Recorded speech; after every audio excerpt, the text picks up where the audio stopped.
Que a graça, a paz, a bênção e a unção do Senhor seja sobre a sua vida. Amém. Que Deus nos surpreenda hoje através de muitas coisas que Deus tem para as nossas vidas. Eu convido você, irmão e irmã, para juntos abrirmos a Bíblia no Evangelho que escreveu João. E alguns dizem que João escreveu a próprio punho o Evangelho, outros dizem que a comunidade joanina escreveu com base nos ensinos de João, nas narrativas dele, mas tanto faz, o importante é que essa palavra é inspirada pelo Senhor e pelo Espírito Santo de Deus. João capítulo 21, versículos 9, indo até o 17. Eu quero falar com você sobre o seguinte tema: Jesus, o Deus que não se cansa dos nossos recomeços. Vamos repetir? Jesus, o Deus que não se cansa dos nossos recomeços. João capítulo 21, versículos 9 a 17. E o texto diz: ao saltarem em terra, viram ali umas brasas e em cima peixes. E havia também pão. Disse-lhe Jesus: trazei alguns dos peixes que acabaste de apanhar. Simão Pedro entrou no barco e arrastou a rede para a terra, cheia de 153 grandes peixes, e não obstante serem tantos, a rede não se rompeu. Disse-lhes Jesus: vinde, comei. Nenhum dos discípulos ousava perguntar-lhe: quem és tu? Porque sabiam que era o Senhor. Veio Jesus, tomou o pão e lhes deu, e de igual modo o peixe. E já era esta a terceira vez que Jesus se manifestava aos discípulos, depois de ressuscitado dentre os mortos. Depois de terem comido, perguntou Jesus a Simão Pedro: Simão, filho de João, amas-me mais do que estes outros? Ele respondeu: sim, Senhor, tu sabes que eu te amo. E ele lhe disse: apacenta os meus cordeiros. Tornou a perguntar-lhe pela segunda vez: Simão, filho de João, tu me amas? Ele respondeu: sim, Senhor, tu sabes que eu te amo. Disse-lhe Jesus: pastoreia as minhas ovelhas. Pela terceira vez, Jesus lhe perguntou: Simão, filho de João, tu me amas? E Pedro entristeceu-se por ter ele dito pela terceira vez: tu me amas? E respondeu-lhe: Senhor, tu sabes todas as coisas, tu sabes que eu te amo. Jesus lhe disse: apacenta as minhas ovelhas. Curve a sua cabeça, ore a Deus. Senhor Deus, pedimos que o Senhor abra nossos corações e mentes de uma forma especial, para ouvirmos a Tua palavra. E não só ouvirmos, mas interiorizarmos. Não só ouvirmos, mas acatarmos. Não só ouvirmos, mas levá-la à prática. Senhor, que a Tua palavra venha a trazer transformação, conforto, confronto, que a Tua palavra nos incomode e que a Tua palavra também acalme os incomodados, que a Tua palavra de uma forma especial trabalhe do jeito que o Senhor quer trabalhar em nossas vidas nesta noite, em nome de Jesus. Amém e amém. Nós temos muita dificuldade com reincidências. Temos muitas dificuldades com erros repetidos. Por vezes, perdoamos alguém a primeira vez, uma ofensa, a gente bate nas costas e diz: está perdoado em nome de Jesus. Mas aí na semana que vem, a mesma ofensa, a mesma pessoa. E como cristãos, a gente diz: está perdoado em nome de Jesus, né? Na terceira vez, a mesma pessoa, dali um mês, nos ofende e a gente diz: está perdoado, mas vai e não peques mais, tá bom? A gente é assim. Na quarta vez, a gente diz o quê? Vai te catar, né? É assim, o ser humano é assim. Ou então, por fora a gente diz: está perdoado, e por dentro a gente diz: vai catar coquinho. E somos assim. É interessante que quando vamos para a Bíblia Sagrada, nós encontramos uma pessoa que Jesus teria tudo para dizer: não volte mais. Fica lá agora. Olha, já esgotei a minha paciência, a minha longanimidade com você. Essa pessoa é Pedro. Pedro foi alguém que, teoricamente, dele Jesus teria se cansado. Como Judas. Judas negou a Jesus, traiu Jesus, tomou a decisão de se enforcar, tirar a sua vida. E Pedro, como agora há pouco já foi dito pelo irmão que dirigia o louvor, ele olha para Jesus lá na casa de Caifás. A madrugada estava acabando, a manhã estava chegando, Jesus preso. Jesus já com as marcas do cansaço, do esgotamento, já prestes a ir para a cruz no dia seguinte. E Pedro, se esquentando num braseiro, junto com alguns homens ali, olha para Jesus quando o galo canta. E quando ele olha, Jesus está olhando profundamente para a direção de Pedro. E a Bíblia diz que Pedro foi e chorou amargamente. Pedro chorou angustiosamente e foi embora. Chorou, mas não ficou ali.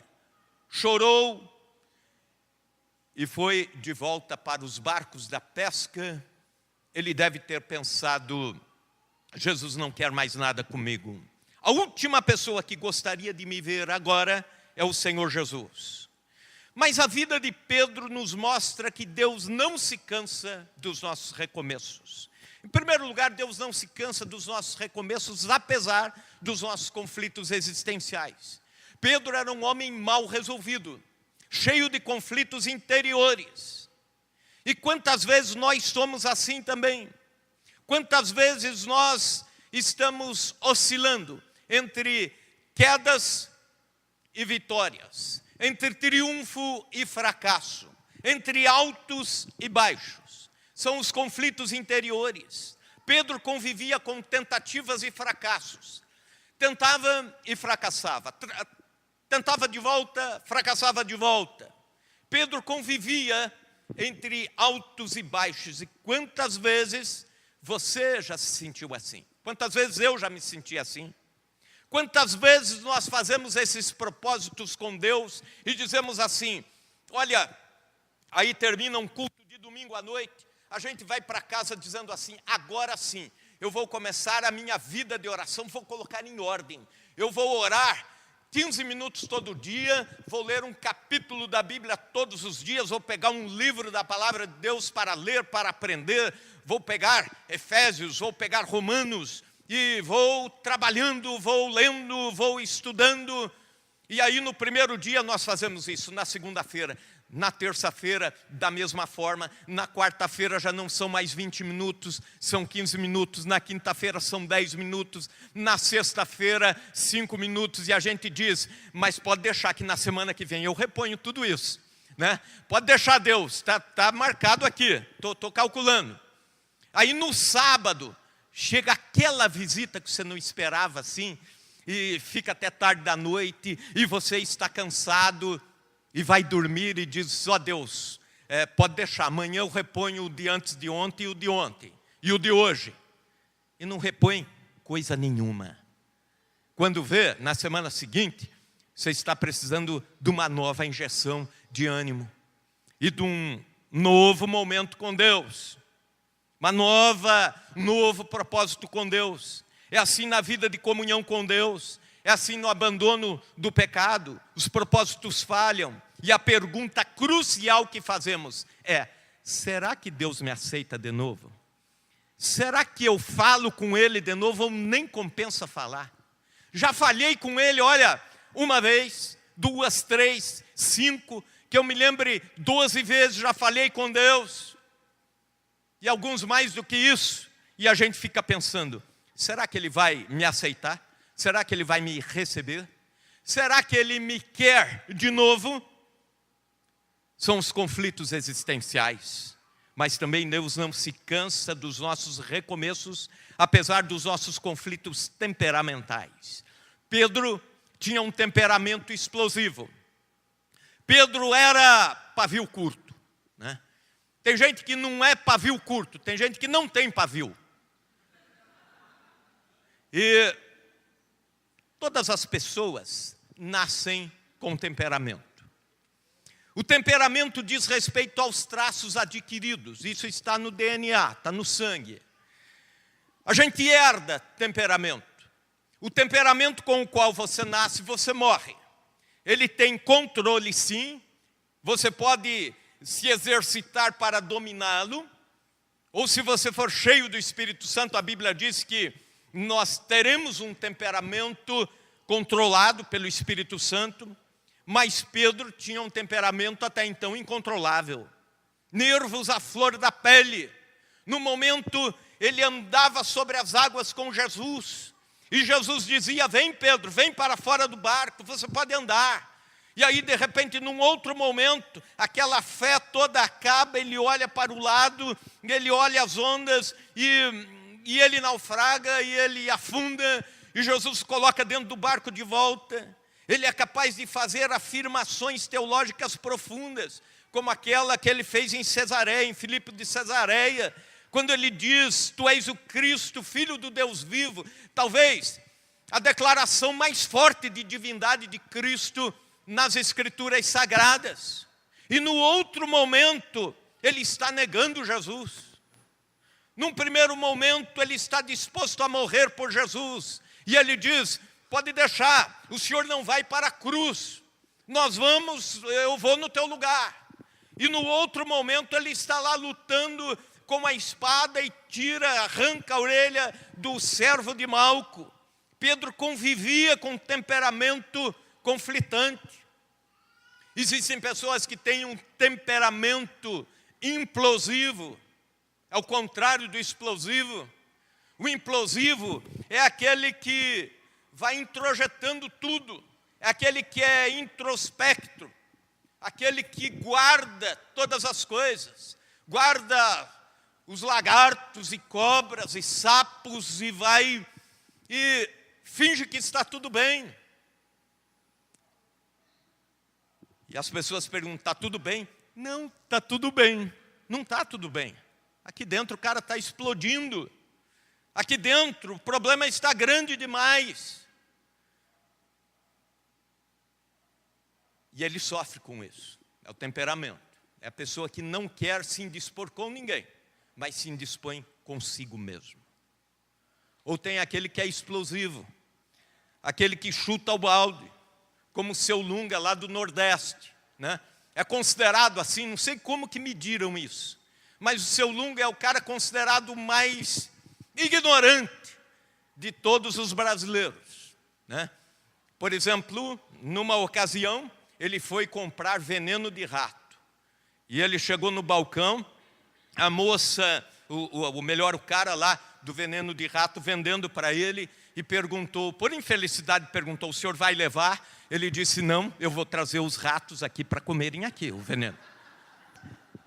Numa outra ocasião, ele estava na farmácia e a moça toda educada perguntou para ele, quando ele tirou o talão de cheque e a caneta, o senhor vai pagar com cheque? Ele disse, não, eu estou tirando aqui esse papel para fazer um poema de amor para você. Seu Lunga. Temperamento incontrolável. Quantos propósitos radicais nós fazemos num momento e no outro momento nosso temperamento nos tira o chão de debaixo. E isso foge ao controle. Quantas vezes nós dizemos para Deus, Deus, eu quero sim levar a sério a vida cristã, a caminhada com Deus. E de repente somos traídos pelo temperamento, por aquilo que já nasceu conosco e que nós não conseguimos dominar. Nós estamos aí comemorando os 500 anos da Reforma Protestante. E todos nós passamos a conhecer por esses dias um pouco mais de Martinho Lutero.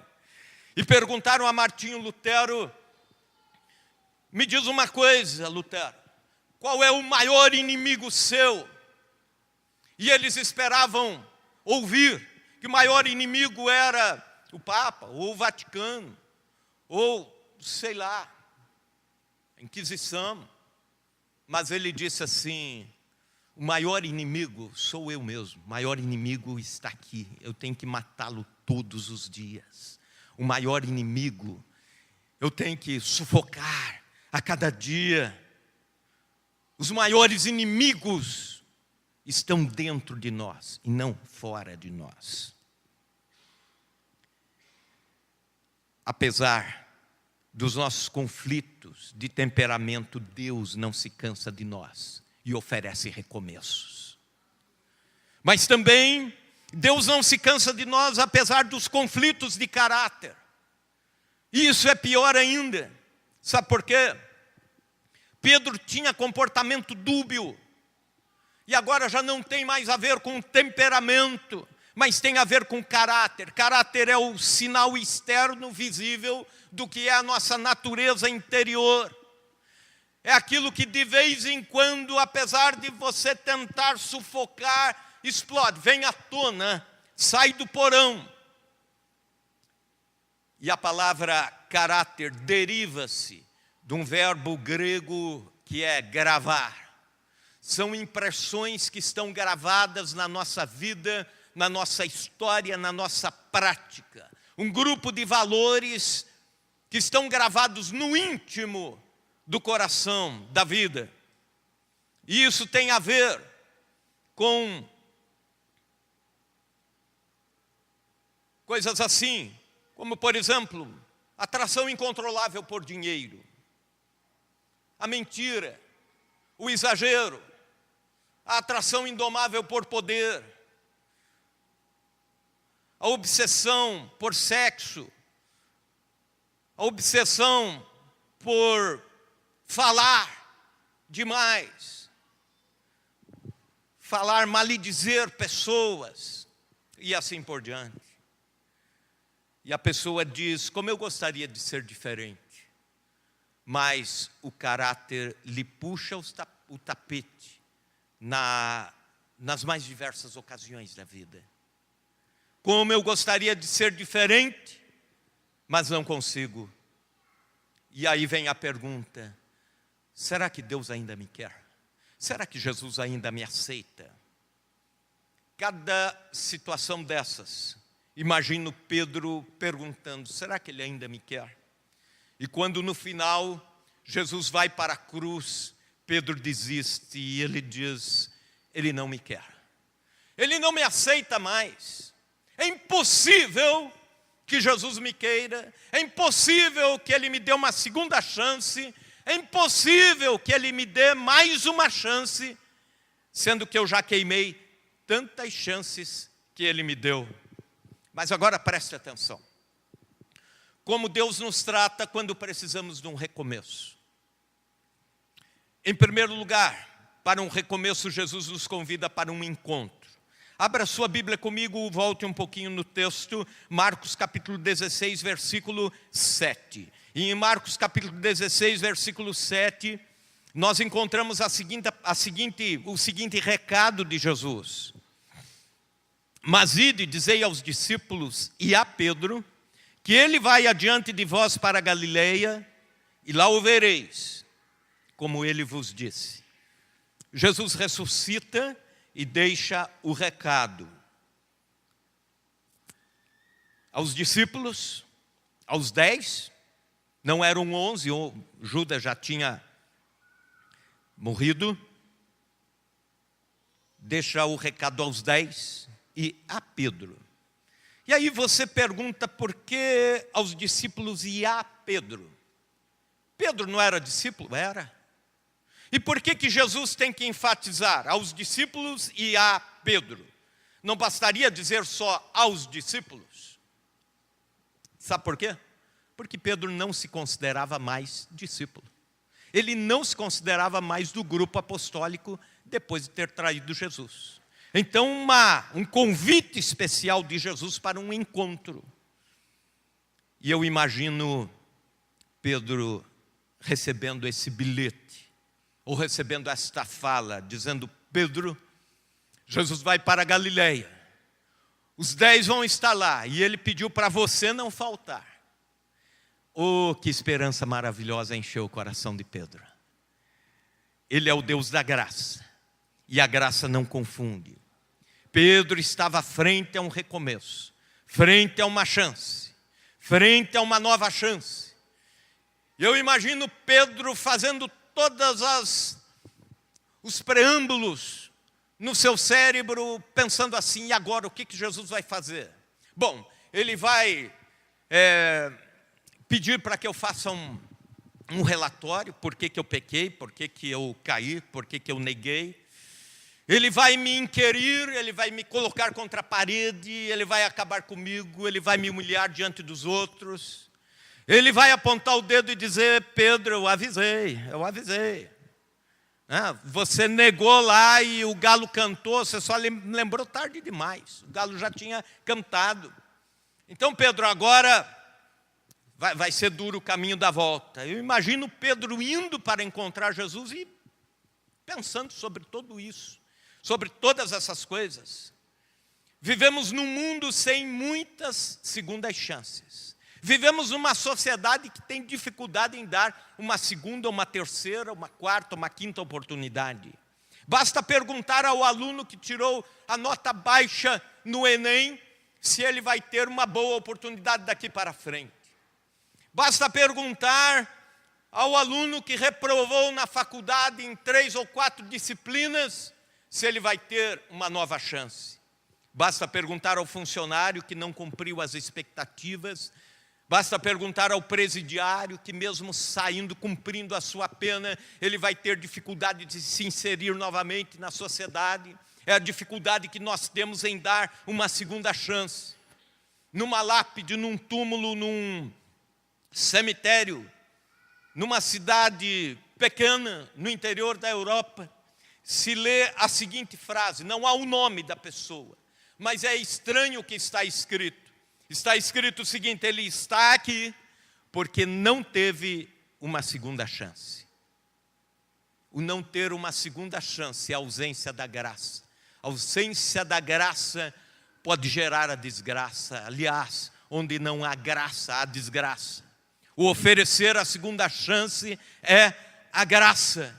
E nós vivemos num mundo que clama pela segunda chance, pela segunda oportunidade, por recomeços. E quando vamos para a Bíblia Sagrada, nós encontramos, aleluia, o livro dos recomeços. É aqui que nós encontramos Davi recomeçando a sua vida depois da queda. É aqui que nós encontramos Manassés recomeçando o seu reinado, a sua vida, depois de quase morto.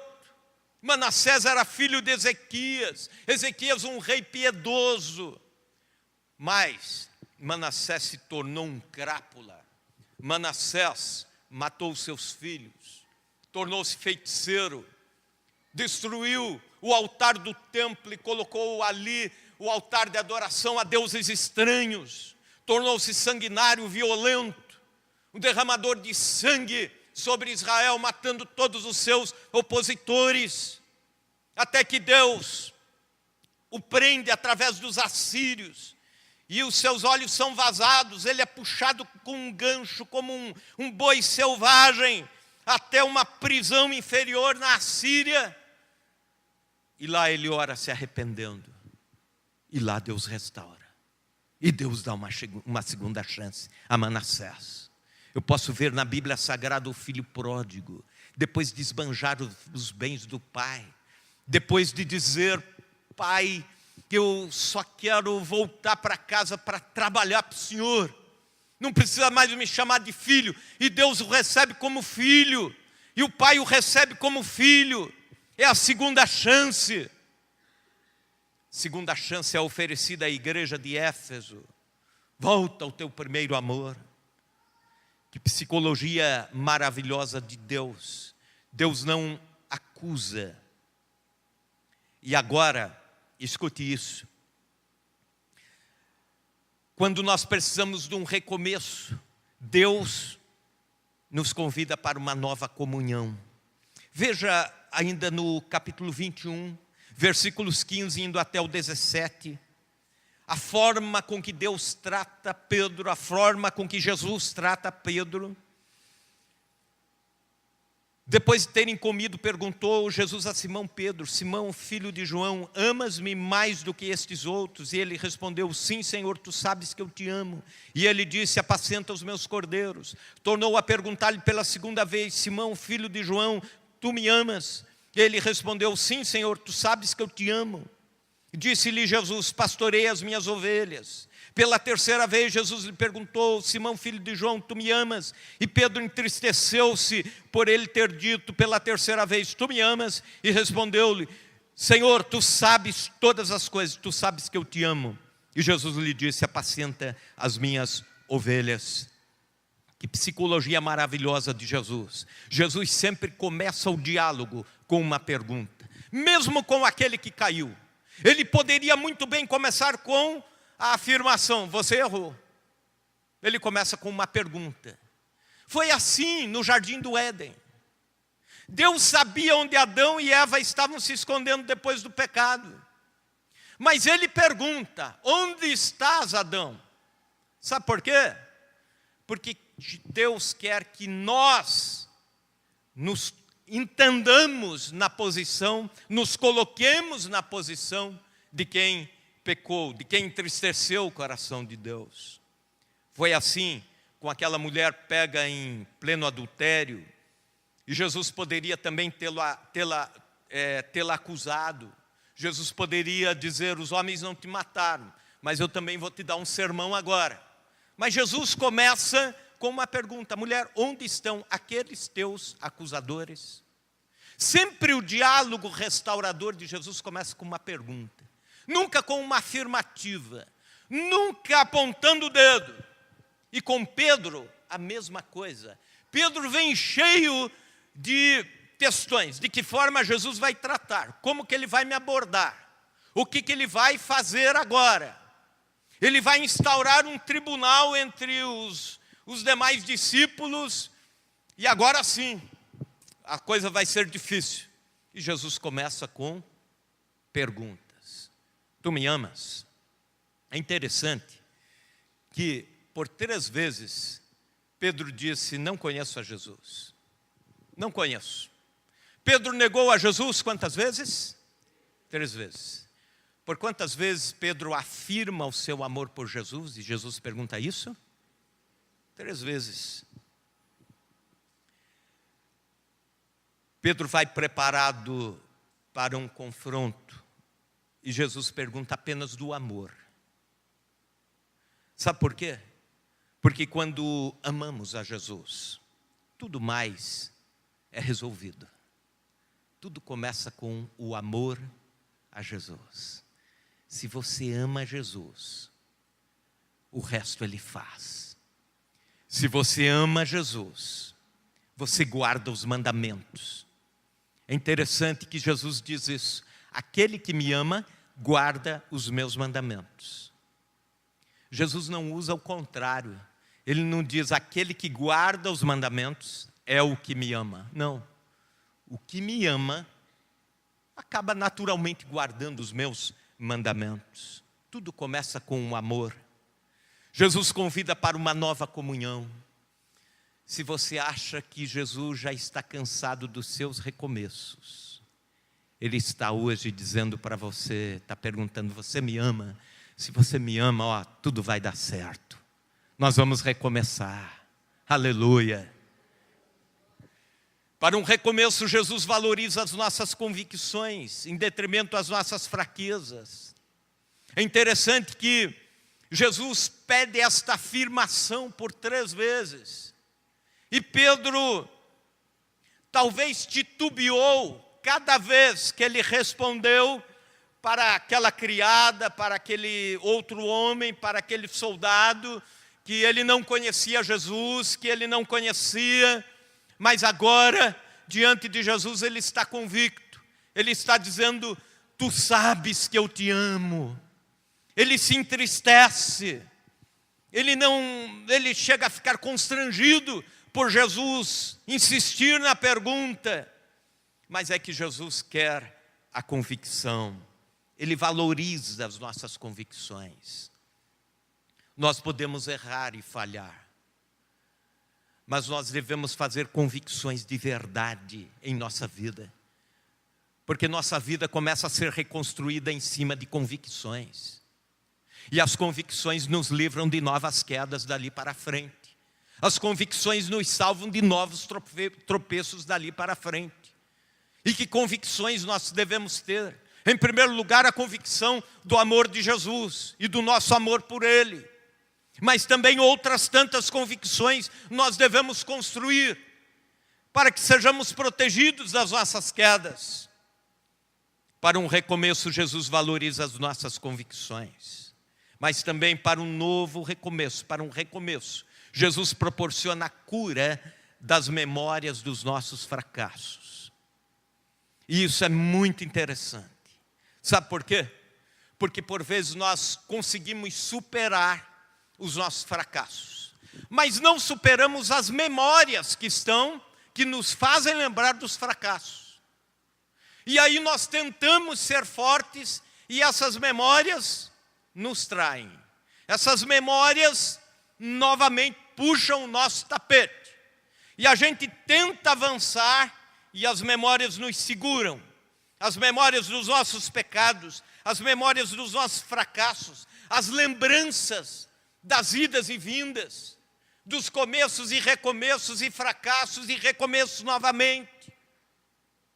E é interessante o que Jesus faz. Bom, veja bem, para que você entenda o que eu estou dizendo.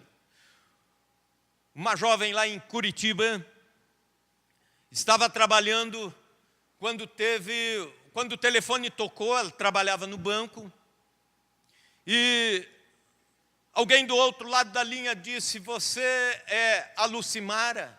Sim, sou eu. Pois bem, eu preciso te falar uma coisa.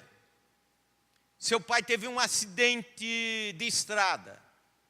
Aqui quem está falando é o tenente da polícia rodoviária, ele falou o nome, se identificou. E ela ficou assustada, e ele concluiu dizendo: e o acidente foi fatal. Por favor, venha, se apresente no lugar tal. E ela saiu dali em pânico. Só que o tempo passou, os meses passaram, o tempo que seria o tempo normal de luto passou e ela não conseguia resolver isso. Todas as vezes que ela ouvia uma frenagem de carro, uma freada, um barulho de freada, ela começava a chorar convulsivamente. E já tinha passado um ano e meio. Todas as vezes que soava uma sirene de ambulância, ela entrava em crise, ela chorava. Todas as vezes que ela via na televisão alguma notícia ou em algum filme um acidente de automóvel, ela se retirava da sala, ela passava mal. Era uma memória não curada, concorda? E os pecados e fracassos trazem memórias também. E algumas memórias vão ficando. E elas impedem de um novo avanço. Elas impedem de uma nova caminhada. Elas são correntes que nos amarram sempre ao passado. Apesar de que Deus diz: você está livre. E a gente sempre acaba tropeçando naquelas memórias que ficaram. E o momento de maior perda espiritual e emocional para Pedro foi quando ele negou a Jesus. Então, eu imagino que todas as vezes que Pedro ouvisse um cantar do galo, ele ia entrar em crise. Todas as vezes que Pedro visse aquele montinho de brasas, ele ia entrar em crise. Todas as vezes que a madrugada ia terminando, a manhã fosse chegando, o galo cantasse, Pedro ia pensar no seu pecado. E isso ia ser um empecilho para a sua vida, um bloqueio. Mas veja que coisa interessante, Jesus trata até as nossas memórias. Querem ver uma coisa? Abra sua Bíblia no capítulo 18 de João. João 18, versículo 18. E vai ter uma palavrinha aí que eu vou chamar a atenção para você. João 18, 18. Que diz assim: ora, os servos e os guardas estavam ali, tendo acendido um braseiro. Guarde bem esta palavra, tendo acendido um braseiro por causa do frio, e aquentavam-se. Pedro estava ali no meio deles, aquentando-se também. Um braseiro. E aí quando vamos para o capítulo 21, versículo 9. Aliás, ainda no capítulo 18, versículo 18, era de madrugada. Fim da madrugada, começo da manhã. E um braseiro. Capítulo 21, versículo 9. Ao saltarem em terra, viram ali algumas brasas, e em cima peixes, e havia ali também pão. Aqui também, término de madrugada, começo da manhã. E o que aparece aqui? Um monte de brasas. Um braseiro. E pasmem, essa palavra do braseiro, antrakian, no grego, só aparece 2 vezes no Novo Testamento. Uma no pecado de Pedro e uma na restauração de Pedro. Sabe o que Jesus está fazendo? Ele está montando o cenário tudo de volta. E dizendo assim: Pedro, quando você ouvir o cantar do galo, quando a madrugada for terminando e a manhã for chegando, e quando você, nesse cenário, vir um monte de brasas, você não vai ficar atormentado pela lembrança da negação, mas você vai ficar feliz pela lembrança da devoção do seu amor por mim. Aleluia. Deus se preocupa até com os detalhes para quem está recomeçando. Deus se preocupa até com as memórias de quem está recomeçando. Com isso, Jesus diz: eu estou lhe mostrando que a cena do pecado não vai mais ter este efeito que tem, de bloqueio. Mas pelo contrário, eu monto um novo cenário, com todos esses elementos, para dizer para você, Pedro, que todas as vezes que você ver esse cenário, você vai lembrar que você por 3 vezes declarou publicamente o teu amor por mim. Aleluia. Quero convidá-lo a ficar em pé.